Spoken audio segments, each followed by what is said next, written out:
CNG যখন প্রায় গ্রামের কাছাকাছি চলে এলো, তখন মা ফোন করে বলল, তোরা কতখানি মিষ্টি কিনেছিস?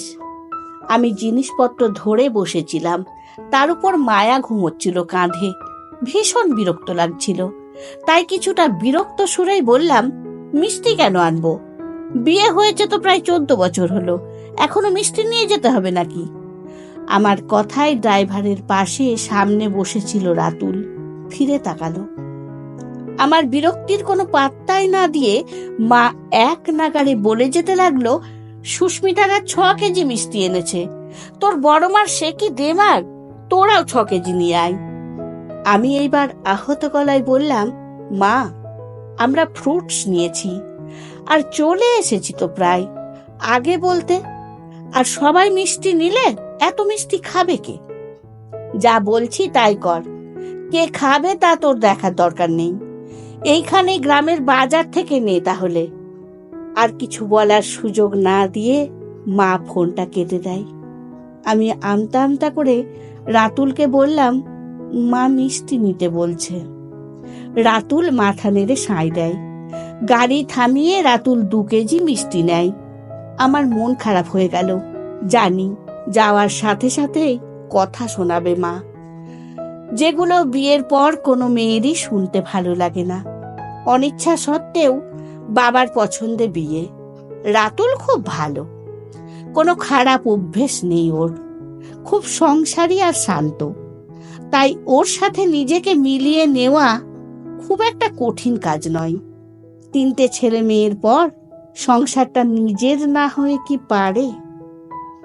রাতুল একটা প্রাইভেট কোম্পানিতে চাকরি করে, বেতন খুব একটা খারাপ নয়।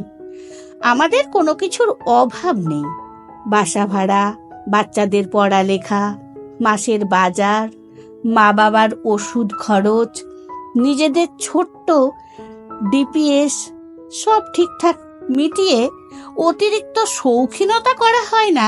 প্রতি মাসে দামি দামি শাড়ি নিজের জন্য কিনতে পারি না, কিংবা অন্যদের গিফট দিতে পারি না, ঘুরতে যাওয়া হয় না, বড় বড় রেস্টুরেন্টে আধ পেটে খেয়ে বড় বড় বিল দেওয়া হয় না। কিন্তু ভালো করে দেখে আনা লাল তরমুজটা কাটার সময় রাতুলের তদারকি, বা ছুটির দিনে খিচুড়ি বানানোর সময় ওর পাশে দাঁড়িয়ে তদারকিতে আমি খুব খুশি। সব সিদ্ধান্ত নেওয়ার আগে আমার সাথে আলোচনা করাতে আমি সুখী। আমরা আমাদের নিত্য জীবনে সুখী। সমস্যা হয় যখন বাড়িতে কোনো অনুষ্ঠান হয়, বিশেষ করে আমার বাপের বাড়িতে। এইখানে প্রয়োজনের তুলনায় শো অফ বেশি চলে। কে কত বেশি দিচ্ছে, আনছে, করছে। মায়েদের মধ্যে মেয়ের শ্বশুর বাড়ি আর জামাইয়ের বেতন নিয়েও চলে এইসব। যেটার প্রথম খেলোয়াড় আমার মা। আমার মা আমাদের অনেক ভালোবাসে। যে কোনো বিপদে আপদে প্রথমে ছুটে আসে মা। সারা জীবন আগলিয়ে রেখেছে আমাদের। কিন্তু এখন যখন এই সব প্রতিযোগিতায় মা আমাকে বা রাতুলকে বড় করতে যায়, তখন পড়ি অস্বস্তিতে আর বিপাকে। তাই রাতুলের কাছে এটি একটি বড় আতঙ্ক।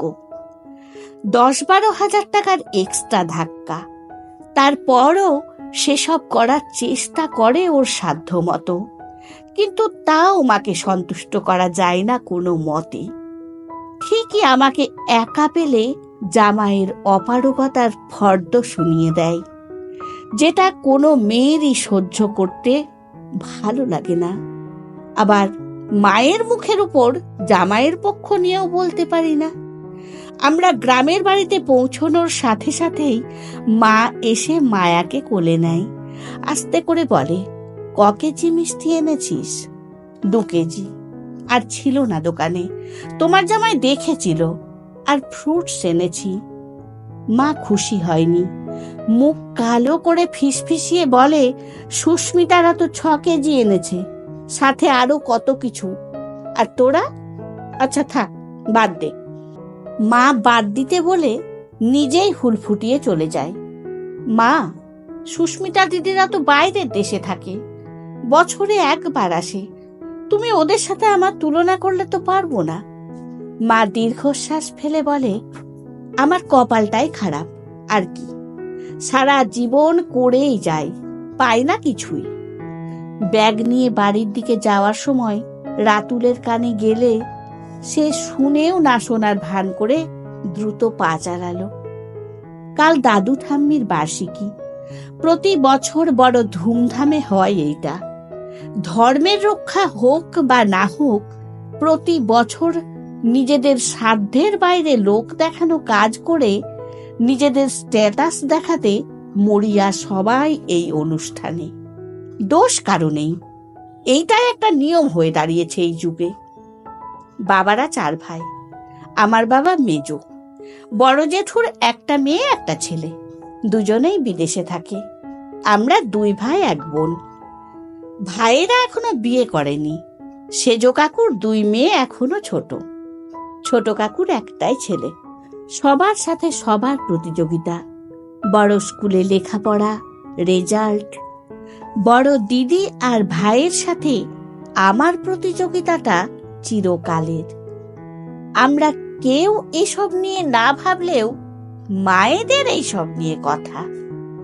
খোটায় কথা বলা বড় চিরন্তন। সারা জীবন এইসব সহ্য করেছি, তাই নিজের ছেলে মেয়েকে নিয়ে এইসব প্রতিযোগিতা করি না আমি। ঘরে ঢুকতেই সবাই মেতে উঠলাম হাসি ঠাট্টা মজায়। কে কি আনলো না তা নিয়ে এখন কারোরই মাথা ব্যথা নেই। আদর যত্নে কিছুটা ভিন্নতা থাকলেও তা পাত্তা না দিলে তেমন কিছু না, আর পাত্তা দিলে অনেক কিছু। সুস্মিতা দিদির বর নিজের মধ্যে থাকে, কারো সাথে খুব একটা কথা বলে না। আর তার তুলনায় রাতুল সবার সাথে কথা বলে, বিভিন্ন সিদ্ধান্তে কথা বলে, কাজে সাহায্য করে। কিন্তু মায়ের তাতেও সমস্যা। এটা নাকি দুর্বলতা রাতুলের। বাচ্চাদের কাপড় চোপড় পাল্টে দিয়ে নিজেও ভালো ভাঁজ করে আলমারিতে সারা বছর তুলে রাখা এমন একটা শাড়ি বার করে পরলাম। আবার বলে উঠল মা, সুস্মিতাকে দেখ, এক শাড়ি দ্বিতীয়বার কখনো দেখি না। এইটা তো গত বছরও পরেছিস, আর বাচ্চাদের জন্য আর একটু ভালো পোশাক আনতে পারতিস। আমি কিছুটা নরম সুরেই বলি, ঠিকই তো আছে ওদের পোশাক, এখন দৌড়াদৌড়ি করবে, নষ্ট করে ফেলবে। আর আমি শাড়ি এনেছি নতুন, দেখবে। আমি যত উৎসাহ নিয়ে দেখাই না কেন, মা বেশ বিরক্ত মুখেই বলে, কাতান বা মসলিন এমন কিছু কিনতে পারিস না? সুস্মিতা তোর বড় মা আর আমাকে জামদানি দিয়েছে, তুই তো দিস না কাউকে কিছুই। কথাটা আবারও হুলের মতোই ফুটে। সুস্মিতা দিদি রুমে এসে তখন আমার আনা শাড়ির বেশ প্রশংসা করলেও বড় মা মুখে আলতো ব্যঙ্গের হাসি দিয়ে তাকিয়ে থাকে। সুস্মিতা দিদির ভারী শরীরে দামি শাড়ির চেয়েও আমার রুচিসম্মত শাড়িতে আমাকে সুন্দর লাগছে, এটা সবাই বললে তখন মা খুশি হয়ে যায়। বলে ওঠে, আমার মেয়ে তো, মায়েরা এমনই হয়। আমার খুশি হওয়ার কথা, তবে আজীবনের মতো আমি এই প্রতিযোগিতার গুটি হয়েও খুশি হতে পারি না। সবাই একসাথে বসলে সবাই আমাদের অবস্থা জানা সত্ত্বেও বারবার জিজ্ঞাসা করে, ভাড়া বাসা নাকি নিজেদের ফ্ল্যাট? নিজেদের একটা গাড়ি না থাকলে চলা যায় না আজকালকার যুগে। রাতুল হাসি মুখে উত্তর দিতে দিতে একসময় চুপ হয়ে যায়, মুখ কালো করে ফেলে যখন সবাই বাড়িয়ে চড়িয়ে তার ব্যাংক লোন আর আভিজাত্য নিয়ে টানা হিচড়া করে। মা তখন আবার বলে ওঠে, রাতুল নাকি অসামাজিক। মা তার আড্ডার আসরে বাড়িয়ে চড়িয়ে আমার কথা বললেও শ্বশুর শাশুড়ির সেবা করতে করতে জীবন শেষ করব এই বাহবা নিতেও ভোলে না। তার সাথে যোগ হবে আরো কিছু কথা রাতুলের মা বাবাকে নিয়ে। সুস্মিতা দিদির এই ঝামেলা নেই, যেন এটা একটা জয় ওর। আবার মা যে তার মেয়েকে ঘর ভাঙার কুশিক্ষা দেয় না, সবাইকে নিয়ে থাকার শিক্ষা দিয়েছে, এটার জন্য বাহবা নিতেও ভুলে যায় না। বড় মাও কম যায় না, যেন পাল্লা সমান করা অত্যাবশ্যকীয়। এই ক্ষেত্রে আমি শ্বশুরবাড়ির বিপক্ষে বললে সবাই ধরে নেয় আমি অসুখী, আবার পক্ষে কথা বললে, ভালো ভালো কথা বললে, মুখ টিপে হেসে বলে আদিক্ষেতা। বিয়ে হবার পর সুখী হওয়াও যেন একটা অপরাধ। রসালো কোনো টপিক খুঁজে না পেলে তুমি ইউজলেস। যাওয়ার দিন সুস্মিতা দিদি বলল, মীরা, আগামীবার এলে তোর বাসায় ঘুরে আসবো, যাওয়া হয়নি কোনোদিন। আমিও সাই দিই, অবশ্যই এসো। মা তখন উঠে পড়ে লাগে, পরে যাবে কেন, আজই চল, সময় তো আছে, রাতে খেয়ে দিয়ে চলে যাবে। আমি হাসি মুখে আলতো করে সাই দিলেও ভেতরে কেঁপে উঠি। একে তো মাসের শেষ, তার উপর বাজার কিচ্ছু নেই। মা বাবাকে ডিম রান্না করে দিয়ে এসেছিলাম দুদিনের জন্য। হাতে যা টাকা থাকে তা এখানেই এসে শেষ। সুস্মিতা দিদিকে বড় মা হাতে চাপ দেয় সাই দেওয়ার জন্য, যেন উনিও দেখতে চান কেমন আপ্যায়ন করতে পারি আমি, সামর্থ্য কত আমার। রাতুলকে আস্তে করে বলাই, ওর মনেও একই ভয় কাজ করলেও আমাকে বুঝতে দেয় না। হেসে বলে, যাবে আর কি, তুমি রান্না করতে পারলে আমি বাজার করে দেব, সমস্যা নেই। আমি জিজ্ঞেস করতে গিয়ে যেন পারলাম না, হাতে কি টাকা আছে। হাসি মুখে সাই দিলেও ভেতরে ভেতরে মনটা খচখচ করছে। মাকে মাসের শেষ বলায় মা খেকিয়ে ওঠে, ওরা কি তোর বাড়ি প্রতিদিন যাচ্ছে? এখন সময় সুযোগ হয়েছে তাই যাচ্ছে। ভালো আইটেম করতে হবে, না হলে সারা জীবন কথা শোনাবে কিন্তু। বাকিটা মা শুনতেই চায় না, সবাইকে রেডি হওয়ার জন্য তাড়া দেয়। আমার 3 রুমের বাসায় 10-12 জনকে আমি কিভাবে সামলাবো সেই চিন্তা করি। তারপরও সবার উৎসাহ দেখে আমিও কিছুটা নিজেকে বোঝাই, প্রতিদিন তো যাচ্ছে না। রাতুল আসার সময় বাজারে নেমে পড়ে। আমি ঘরে গিয়ে ব্যস্ত হয়ে পড়ি। মা বাবা খুশি হয়ে ওদের গ্রহণ করলে তাতেও নাকি খুঁত আছে, মায়ের ধারণা। আমি আমার ছেলেকে পাঠিয়ে নাস্তা আনালাম। মা সাহায্য করছে সবাইকে খাবার দিতে। রান্নাঘরে এসে বলে, চিংড়ি মাছ, খাসির মাংস আনতে বলেছিস তো জামাইকে? আমি আবার আহত চোখে তাকাই মায়ের দিকে। এই বাজারে এত মানুষের জন্য খাসির মাংস করতে গেলে তো অন্য বাজারই হবে না। আমি চুপ করে আছি দেখে মা মোবাইল এনে দেয়। আমি রাতুলকে ফোন করতেই ও বলে, বাসার সামনে চলে এসেছি। খাসির মাংসের কথা বলতেই ও বলে, অন্য মাছ মাংস নিয়েছি তো। আচ্ছা, তুমি বাবুকে পাঠাও বাজারটা নিয়ে যেতে, আমি দেখি টাকা তুলতে পারি কিনা। আবার আমি কিছু বলতে পারি না আর।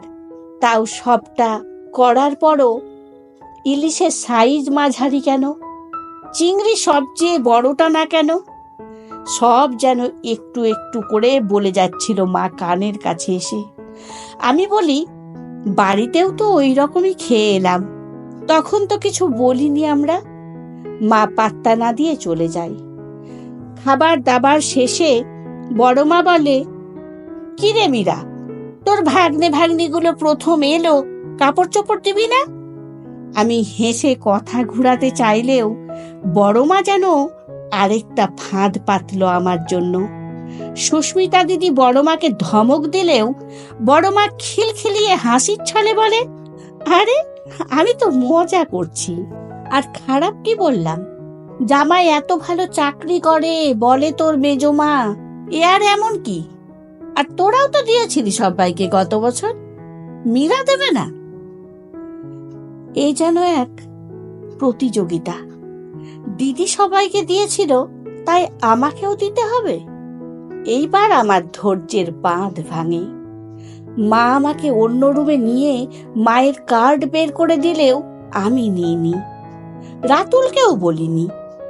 আমি পারলেও দেব না, আর অংশীদার হব না এই প্রতিযোগিতার।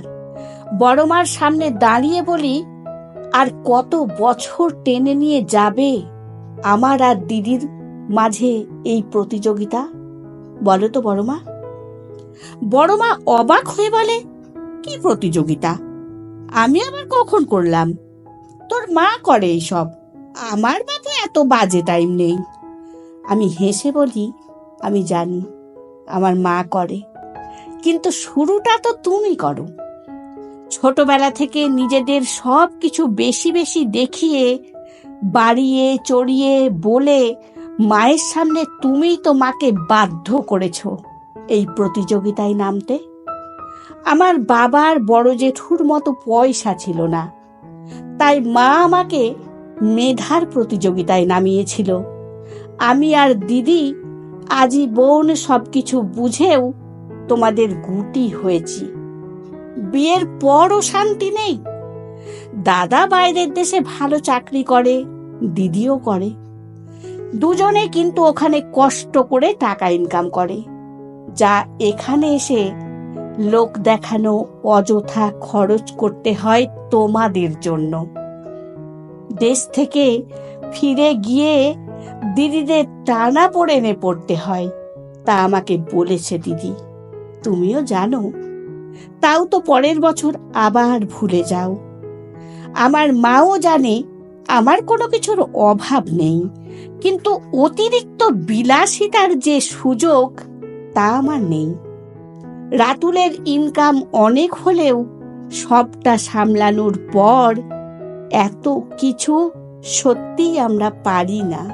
কিন্তু আমার মাও আমাদের কথা শোনানোর আগে সে কথা মাথায় রাখবে কেন? তোমরা দুজনেই ভালো মা, অনেক ভালো মা, অনেক ভালো মানুষ। আমরা তোমাদের মেইন প্রায়োরিটি।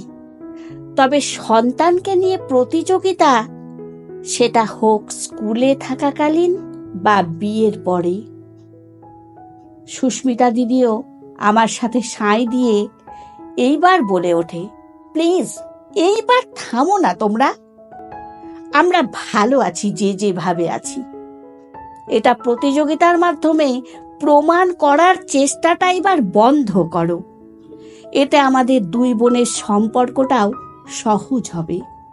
মায়েদের বোঝানো খুব একটা সহজ কাজ না, তবে এখনকার জন্য থামলো। তাও আমার মা উঠে দাঁড়িয়ে বলে, দেখেছ আমার মেয়ের কত বুদ্ধি। আমি চোখ পাকিয়ে মায়ের দিকে তাকিয়ে মা বলে উঠতেই সবাই হেসে ওঠে। সবার সন্তান মায়ের কাছে সেরা। সন্তান নিয়ে প্রতিযোগিতা, সেটা জন্মের পর স্বাস্থ্য নিয়ে হোক, গায়ের রং নিয়ে হোক, বা স্কুল নিয়ে, কিংবা বিয়ের পর তাদের সামর্থ্য নিয়ে, এই সামান্য ব্যাপারটুকু যদি এই দেশের মায়েরা বুঝতে পারত, অনেক সম্পর্ক সহজ হতো। লেখা দোলনা বড়ুয়া তৃষা, কণ্ঠে সোনালী।